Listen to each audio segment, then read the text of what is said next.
Thackeray ब्रँडचा band वाजणार आहे. आता महाराष्ट्रात एकच ब्रँड चालतो आणि तो देवाभाऊ ब्रँड, की अमरावतीचा महापौर त्यांना मुस्लिम करायचा आहे.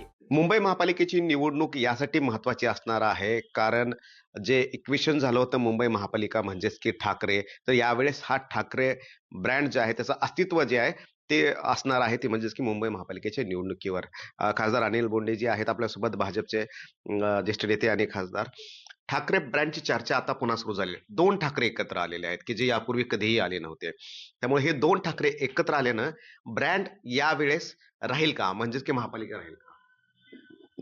ठाकरे ब्रँड नगरपालिकेमध्ये तो धुवा उडाला आणि मुंबई महानगरपालिका आणि इतर महानगरपालिकेत ठाकरे ब्रँडचा बँड वाजणार आहे. बँड पूर्ण 100%.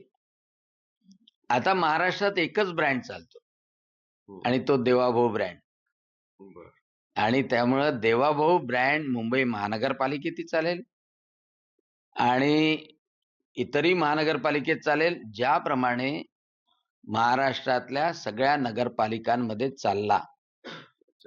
ओनली वन ब्रँड, फक्त एकच ब्रँड, देवाभाऊ ब्रँड. पण ह्या दोन्ही ठाकरेंच्या सभांना गर्दी असते. राज ठाकरे, उद्धव ठाकरे एकत्र आले, लोक भावनिक आता होत नाहीत का? नाही, राज ठाकरेंचं भाषण ऐकायला सगळेजण जातात. हा. कारण म्हणजे फुल एंटरटेनमेंट असते. आणि त्यामुळं उद्धव ठाकरेंच्या सभांना जात नव्हते, आम्हाला न्यावं लागत होते. परंतु राज ठाकरेंच्या सभांना जातात आणि एक दोघा ठाकरे मधलं कंपॅरिझन पण पाहिलं जातं ना. आणि त्यामुळं तो बऱ्यापैकी वेळ चांगला जातो. अच्छा. पण मतं मिळतात का? मतामध्ये रूपांतर होऊच शकत नाही, कारण लोक सिरियसली घेत नाही.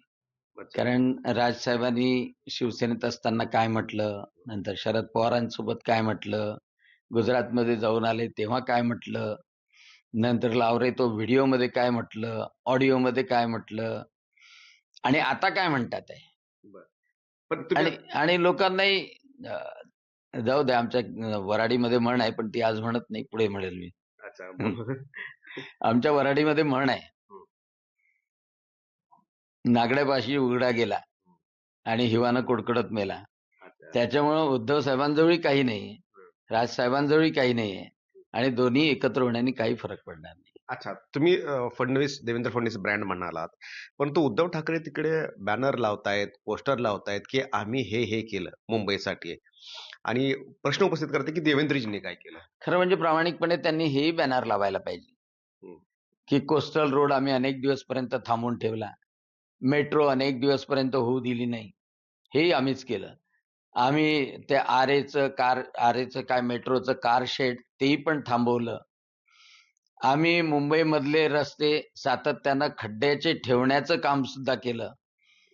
त्यांनी हेही पण लिहायला पाहिजे की मुंबईशी कनेक्ट होणारा, विदर्भाशी जोडणारा समृद्धी महामार्गही आम्हीच थांबवला होता. जलयुक्त शिवारही आम्हीच थांबवलं होतं. म्हणजे सुरू करण्याच्या काम करण्याच्या ऐवजी थांबवण्याचं काम आम्ही चांगल्या तऱ्हेनं करू शकतो, हे त्या बोर्डवरून लावलं तर जास्त लोकांना पटेल. ही मुंबई महापालिकेची निवडणूक काय दाखवणारी आहे, म्हणजेच की एवढे वर्ष शिवसेनेच्या हातामध्ये, म्हणजे की ठाकरेंच्या हातामध्ये ही महापालिका होती. ठाकरेंच्या हातामध्ये होती आणि मराठी माणसासाठी सातत्यानं घोषा लावत होते. शिवसेना प्रमुख माननीय बाळासाहेब ठाकरे होते तेव्हा त्यामध्ये प्रामाणिकता होती. परंतु मराठी माणूस का बदलापूरला गेला, का अंबरनाथला गेला? कारण त्याला राहायला घरच इथं परवडत नव्हतं. आणि हा कळीचा मुद्दा, हा हृदयाचा मुद्दा, हा महत्वाचा मुद्दा देवाभाऊनी म्हणजे मुख्यमंत्री देवेंद्र फडणवीसांनी ओळखला आणि त्यांनी घोषित केलं की मुंबईमध्ये परवडणारे घरं, बीडीडी चाळी असो किंवा गिरणीच्या जमिनी असो, त्याच्यावर मराठी माणसाला मिळते. मराठी माणसाचं जे स्थलांतर झालं त्यामुळं दक्षिण मुंबईमध्ये, गिरगावमध्ये मराठी माणूस नाहीसा झाला, नाहीसा होतोय. आणि तो जर तिथे वसवायचा असेल तर त्याला परवडणारे घर दिले पाहिजे. आणि हे मुख्यमंत्री देवेंद्र फडणवीस म्हणजे महाराष्ट्राचा ब्रँड देवाभाऊ यांनी जे सांगितलं त्यांनी खूप फरक पडणार आहे. मराठी माणसाच्या जीवनावर फरक पडणार आहे. तिथे मराठी माणूस पुन्हा त्याची घरवापसी मुंबईमध्ये होणार आहे. आणि म्हणून या मराठी माणसाच्या जीवनामध्ये ही निवडणूक गेम चेंजर आहे. दुसरं म्हणजे की अमरावतीचा मुद्दा आपण घेऊयात, की महापौर बसण्यावरून अनेक गोष्टी ज्या आहेत पडद्याआड सुरू आहेत असं तिथं कळतंय. आणि ज्या पद्धतीनं ओबीसी यांचे प्रक्षोभक वक्तव्य आहे, कसं बघताय? नाही, काल असुद्दीन ओवैसी मजलिस इदाहत मुसलमीन MIM चे अध्यक्ष येऊन गेले आणि त्यांनी तर जाहीरच केलं कि अमरावती में अपनी आबादी इतनी बढ़ गई है कि मुस्लिम महापौर होगा और कुछ दिन के बाद में MLA भी यहाँ का मुस्लिम होगा और उसके बाद में MP भी यहाँ से मुस्लिम ही जाएगा. घोषित केलं की मेरे को नजर में आ रहा है. आणि आज ही परिस्थिती आहे की राष्ट्रवादी काँग्रेस अजित पवार म्हणतो की जब्बारचा मुलगा, जब्बार जो मारला गेला होता खुनामध्ये, अतिशय मोठा गुंड होता, त्या जब्बारचा मुलगा जफर याला महापौर करायचे. तिकडे सुनील देशमुख त्यांची काँग्रेस म्हणते की मुस्लिम महापौर आम्ही करू, कारण तिकडच्या वार्डामध्ये त्यांचा तोच प्रचार आहे की काँग्रेसचा महापौर मुस्लिम होईल. आणि आता MIM म्हणते आम्ही सुद्धा मुस्लिम महापौर करू. म्हणजे तिन्ही पक्ष कशासाठी निवडणूक लढतात आहे की अमरावतीचा महापौर त्यांना मुस्लिम करायचा आहे. राष्ट्रवादी काँग्रेस, अजित पवार, काँग्रेस आणि MIM. फक्त भारतीय जनता पक्षच असा आहे की तो म्हणतो की मुस्लिम महापौर करणार नाही, कारण की एकही सीट आम्ही मुस्लिमाला दिलेली नाही आणि त्याच्यामुळे आमच्याकडून जो महापौर होईल तो हिंदू महापौर होईल. अच्छा, पण अजित पवार तर तुमच्या सोबत आहेत, NDA मध्ये आहेत, मग अशा प्रकारचं स्टेटमेंट? नाही, दुर्दैवानं अजित पवार यांच्या राष्ट्रवादी काँग्रेसचं नेतृत्व ज्या माणसाच्या हातात आहे, म्हणजे ज्यांना महायुतीमध्ये निवडून आणलं, त्यांनाही हे माहित आहे की मुस्लिमांनी त्यांना मतं दिले नाही. त्यावेळेला अलीम पटेलला 42,000 मतं मिळाले. एक काय 4-5 हजार मतांनी खोडके निवडून आले. म्हणजे खोडकेंच्या पाठीमागून जर हिंदू हटला असता तर खोडके कुठेच राहिले नसते. परंतु एवढी मनधरणी म्हणजे त्या दोन्ही नवरा बायको आमदारांनी मुस्लिमांची सुरू केली आहे की त्यांनी तर जाहीर केलं की जफर हा महापौर होणार. आणि जफर त्याच्या वार्डामध्ये त्यांनी बोर्ड लावले भावी महापौर म्हणून.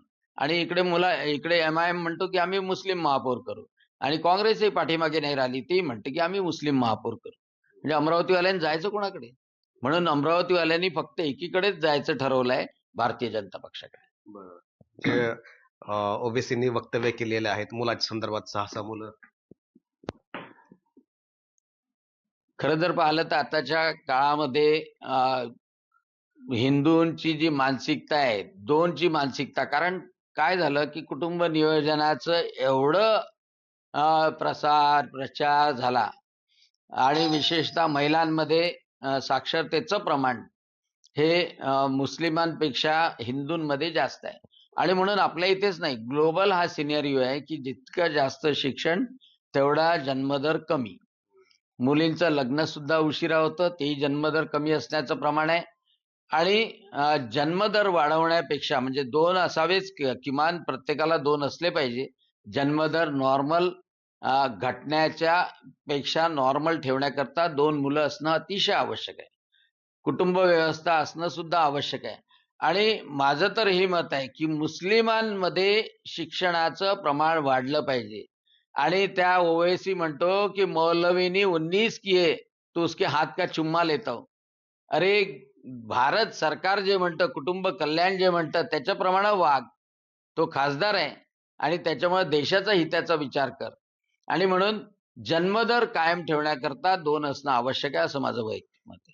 बिलकुल. परंतु खरं तर लक्ष लागलेलं आहे की मुंबईकडे की ठाकरे हा ब्रँड राहणार का बँड वाजणार? कॅमेरामॅन सत्यम सह रामराज शिंदे, NDTV दिल्ली.